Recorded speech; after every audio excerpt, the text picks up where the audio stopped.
आप जो बनाते हो और जिसको आप गॉड कहते हो, उसके बनाने में ज़मीन आसमान का अंतर है। हम बनाते हैं अपने अधूरेपन से, हम बनाते हैं क्योंकि हम अपूर्ण महसूस करते हैं, और उसने बनाया है क्योंकि वो पूरा है।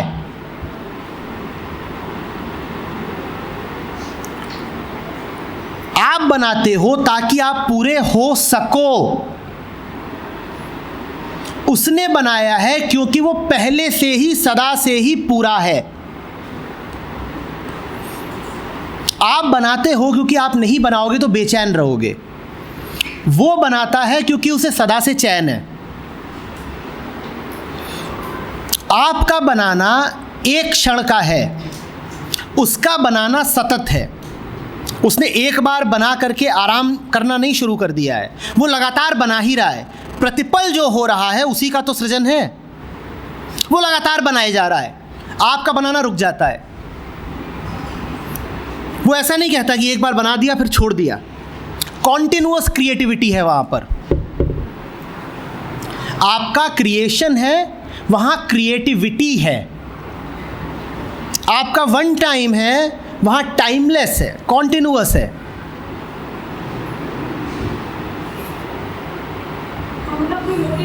बिल्कुल नहीं है, क्योंकि आपका उद्देश्य होना लाजिमी है। आप बना रहे हो कि कुछ मिल जाए, कुछ पूरा हो जाए, यही उद्देश्य है, कुछ मिल जाए। वो पूरा है, वो और क्या पाना चाहेगा? जो पहले ही पूरा, उसके लिए उद्देश्य क्या होगा? उसके लिए तो बस ये है कि मेरे पूरेपन से कुछ निकल रहा है। ऐसे समझ लो जैसे बच्चे का नाचना। बच्चा इस कारण नहीं नाचता कि उसे कुछ चाहिए, वो नाचता है क्योंकि वो पहले ही खुश है। हम नाचते हैं ताकि कोई खुश हो जाए, और इसी कारण हमें नाचते हुए बड़ा डर लगता है, लोग क्या कहेंगे, स्टेप्स ठीक हैं कि नहीं। उसका बनाना बच्चे के नाचने की तरह है, अकारण, निरुद्देश्य। कुछ नहीं चाहता वो आपसे। उसने आपको इसलिए नहीं बनाया कि आप उसका नाम रोशन करो और रोज बोलो कि भगवान तू महान है। आप बोलो महान है, चाहे आप बोलो कि तू कुछ नहीं है, उसे अंतर नहीं पड़ता। हाँ, आपका जो बनाया हुआ है वो अगर आपको महिमा मंडित ना करे तो आपको बड़ा अफसोस हो जाएगा।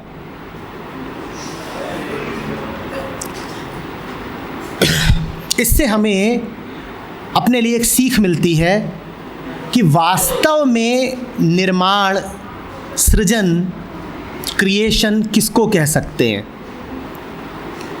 तुमने वास्तव में वही बनाया जो निरुद्देश्य होकर के बनाया। जो कुछ भी तुमने कुछ चाह करके बनाया वो तुमने बनाया ही नहीं। जीवन में मूल्य उसी का है जो तुम्हारी इच्छा से न निकलता हो, जो तुम्हारे नाचने से निकलता हो। जो कुछ भी तुम्हारी चाह से निकल रहा है, जो कुछ भी सोद्देश्य है, वो दो कौड़ी का है। क्योंकि जो कुछ भी सोद्देश्य है वो तुम्हारे सीमित मन से निकलेगा, और तुम्हारा मन ही बड़ा छोटा है। जब तुम नाचते हो तब मन से बाहर की कोई घटना घटती है। नाच का अर्थ समझ रहे हो ना? नाचने का अर्थ है कुछ ऐसा जिसमें तुम कुछ चाहते नहीं हो। काम तो हो रहा है पर बिना चाहे हो रहा है। वही जिसको कृष्ण बोल गए निष्काम कर्म। चाह नहीं रहे, काम हो रहा है, चाहिए नहीं, बस हो रहा है। तब उसमें एक दूसरी खूबसूरती होती है, उसका नाम प्रेम होता है। तब आप कुछ चाह नहीं रहे हो, कुछ पा लेने की इच्छा नहीं है, कोई अपूर्णता नहीं है। आप इतने आनंद मग्न हो कि उस आनंद से ही 10 चीजें हो रही हैं।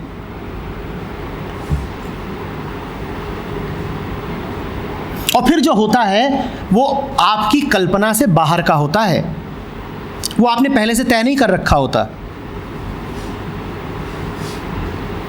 उद्देश्य बनाओगे तो अधिक से अधिक क्या पाओगे? जाए का उद्देश्य बनाया है। उद्देश्य बनाओगे तो अधिक से अधिक क्या पा जाओगे? जो उद्देश्य है वही पा जाओगे। पर जब बिना उद्देश्य के काम करोगे तो वो मिल जाएगा जिसकी कल्पना भी नहीं करी थी, जो कल्पना से बाहर है। सरप्राइज गिफ्ट, और उसमें कुछ खास मजा है, बहुत जबरदस्त मजा है उसमें। उसी का नाम है जीवन। कि तुम तो बस होने दो, परिणाम की चिंता मत करो। परिणाम आएगा, अपने आप मजेदार आएगा, पर वो नहीं आएगा जो तुमने सोच रखा है, तुम्हारी सोच से बाहर का आएगा। पर ऐसा मस्त आएगा कि झूम उठोगे। हाँ, उस परिणाम की पहले से फिक्र की तो कुछ नहीं पाओगे। वो परिणाम मिलेगा ही तभी जब उसकी फिक्र छोड़ दो। तुम तो बस करने में डूब जाओ, होने को होने दो।